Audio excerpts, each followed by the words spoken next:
परम पूज्य सोना रिम्पोचे की दूरदर्शी सोच और प्रयासों से परम पावन दलाई लामा के आशीर्वाद से भारत के टेलीविजन इतिहास में पहली बार शुरू हुआ है एक टेलीविजन कार्यक्रम जो समर्पित है भगवान बुद्ध के दर्शन, ज्ञान और बौद्ध परंपराओं को।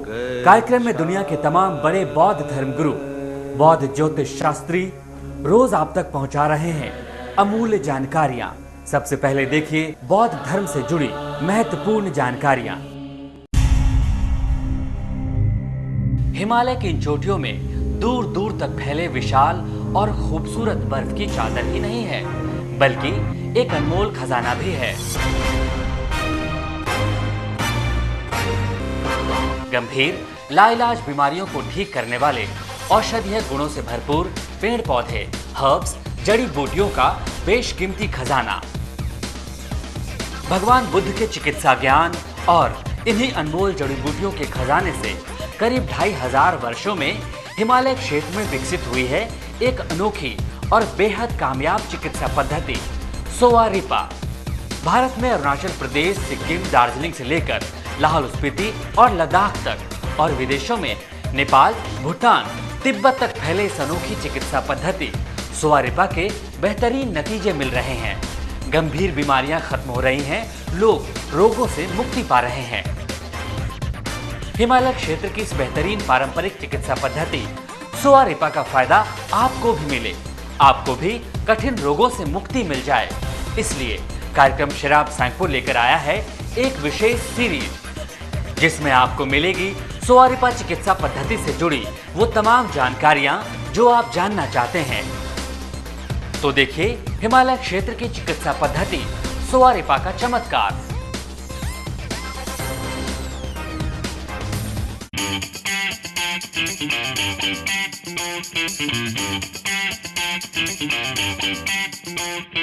चिकित्सा विज्ञान ने दुनिया में आज काफी तरक्की कर ली है।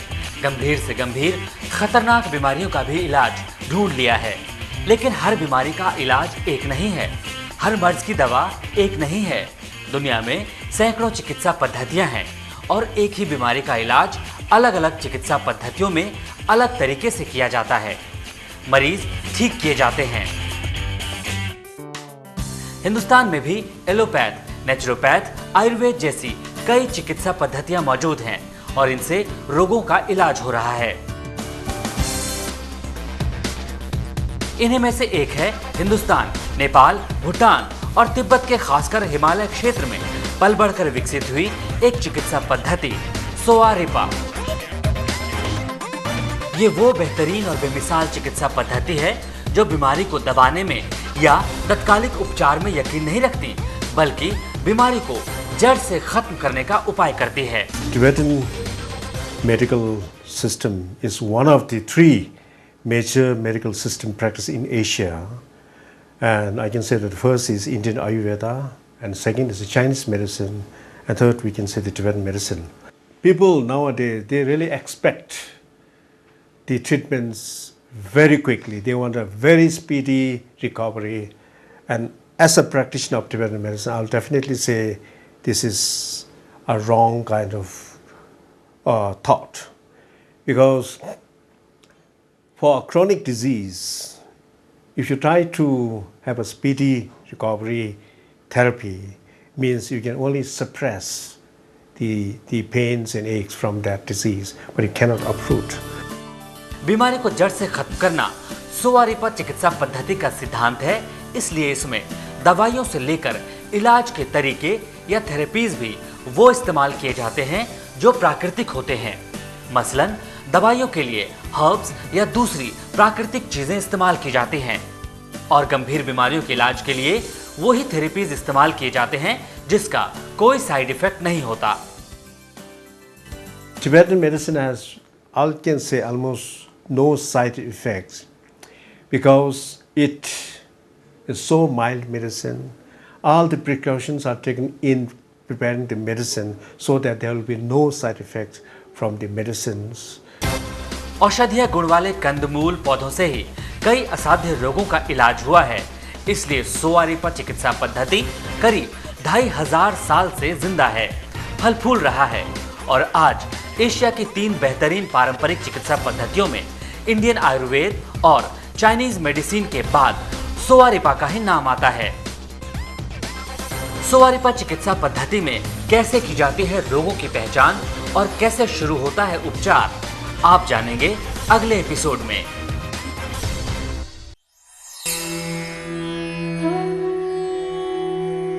कैसे दूर हो आपके जीवन की मुश्किलें, कैसे सवरे आपका करियर, कैसे सफल हो आपका हर काम, क्या कहते हैं आपकी किस्मत के सितारे, जानिए सटीक होने वाली बौद्ध भविष्यवाणियां। Namaskar, Trishtile. My name is Kunkatilu. I'm an astrologer from Tibet Medical and Astro Institute. The following are daily prediction for the month of September. 25th September 2010, Saturday, 7th lunar day and 8th lunar month. The elemental combination is earth water. This is good combination.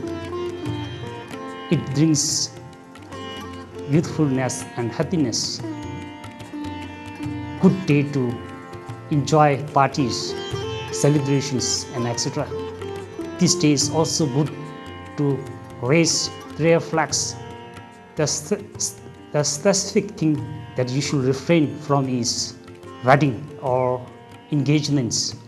Good day for people who belong to ox year.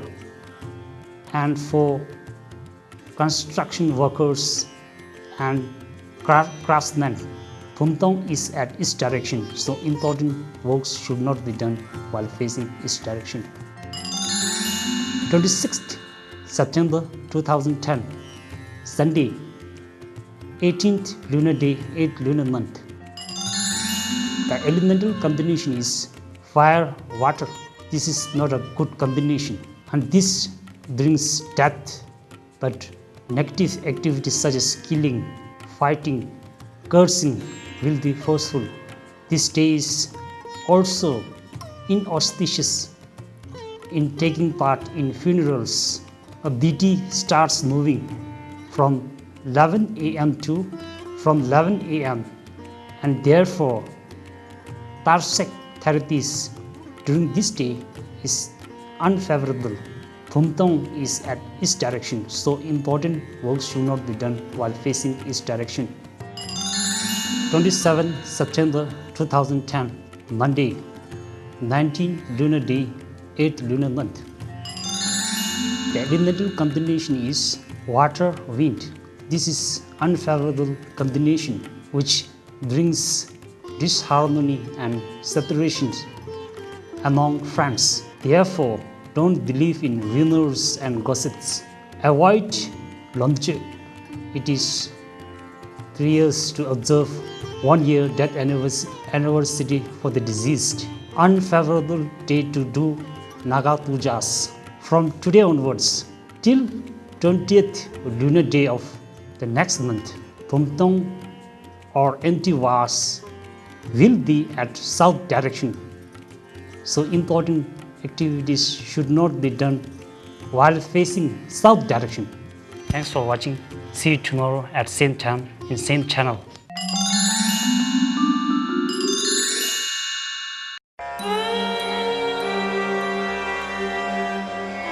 Buddham saranam gacchami.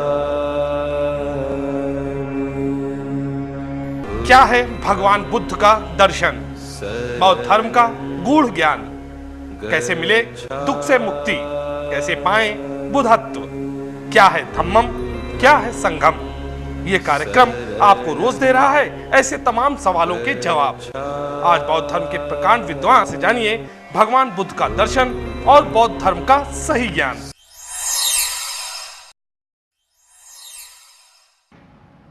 Good morning.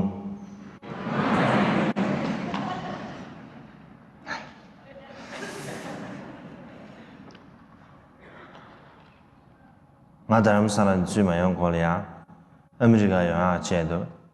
I was in Dharamsala before coming to America, I practice saying good morning a lot. And good morning is mamula yende. And the good morning lagoda. Good I morning. really prepared myself to say this well. Good morning. I hope I said it correctly just now. And then I the mambusa jamre. Chesa and didn't live this ane. And the tata re joy.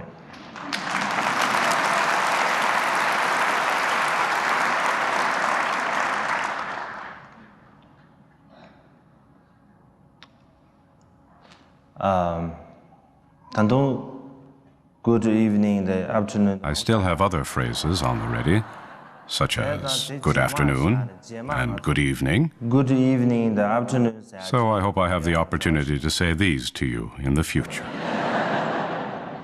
Future. And then the border,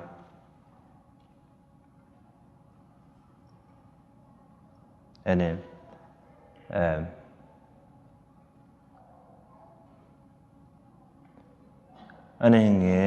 It's wonderful to be here in Boulder with you, to be here together with the old friends of my previous incarnation, to be here with the old friends of my present incarnation, and to be here together with people that I am just now meeting. I offer you my warmest wishes of greeting and welcome.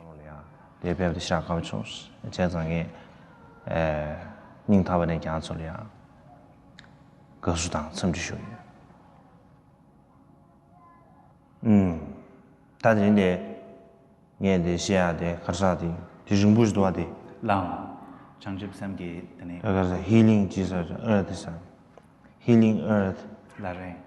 What's something?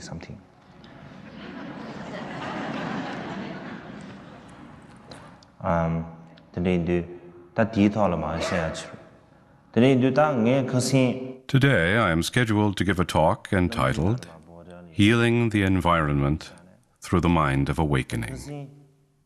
Since I have landed in America, I have visited New York and New Jersey, and today I am in Boulder, a new place. In some ways, Boulder seems similar to Tibet. There are great mountains, and even some snow mountains. This is the type of environment that I was born and grew up in. For this reason, I have great natural affection and a sense of familiarity towards places like this. Therefore, I think that discussing the topic of healing the earth in a place like this will have an enhanced feeling in comparison with other places. Healing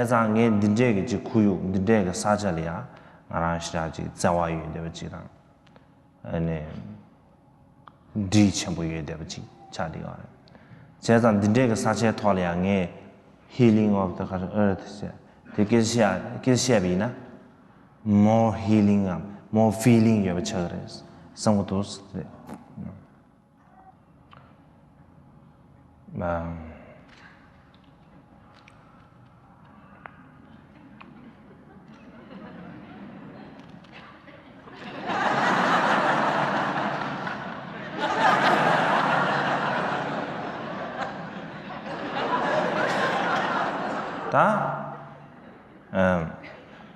Machine Sankam Rigbasamane.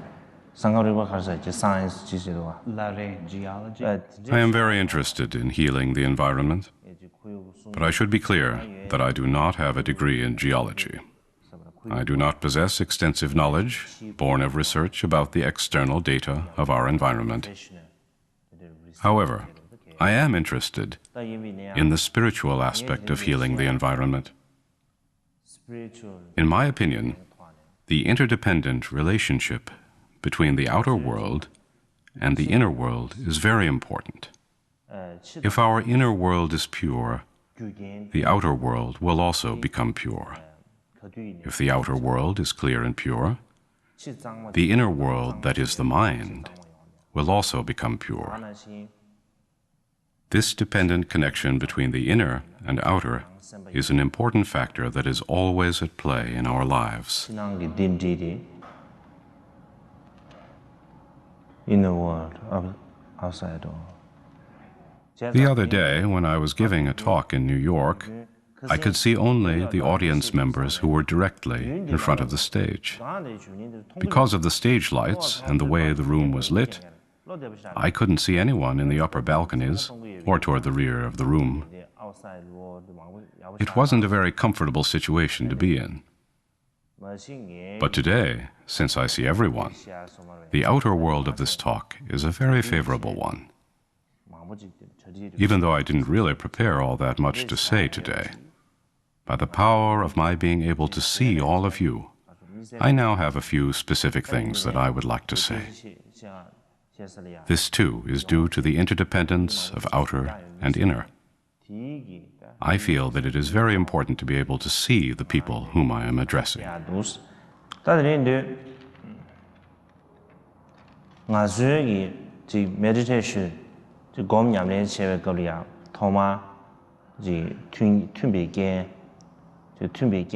If we wish to establish a meditation practice, the first type of knowledge we need to acquire is the favorable conditions of meditation. In the context of shamatha meditation, developing a peaceful, comfortable, and gentle mind, it is taught that the very first favorable condition that we need to establish is the proper outer environment. This is the most important condition. Shamatha meditation, in turn, is the very foundation of all meditation practices. Therefore, the instruction on the favorable conditions for shamatha is a very telling point. It clearly indicates that there is a very strong relationship of interdependence between the outer environment and the inner mind.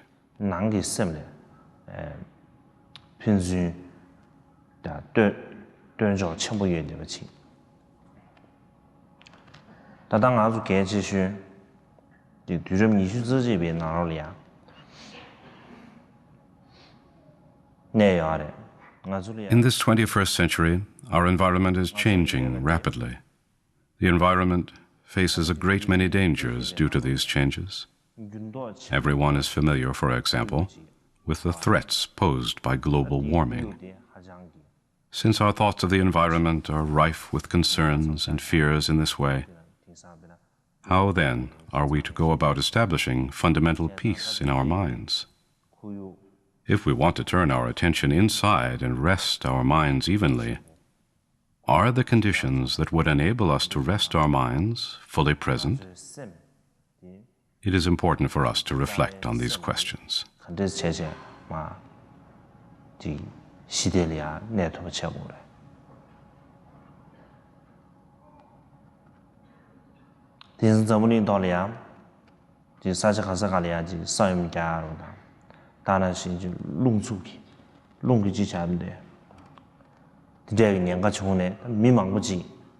Nowadays, there seems to be more and more fear in connection with natural calamities, such as earthquakes and hurricanes. Because of these fears, many people face the danger not only of being unable to rest their minds in a meditative way, there is the danger also of losing one's basic sense of hope. Therefore, I think that the most important thing for us to do is to cultivate our own ability to bring peace, comfort, and ease to our minds before we are befallen by intense hardships. With this ability and power, we will be able to accept difficult circumstances when they arise. We will be able to overcome them.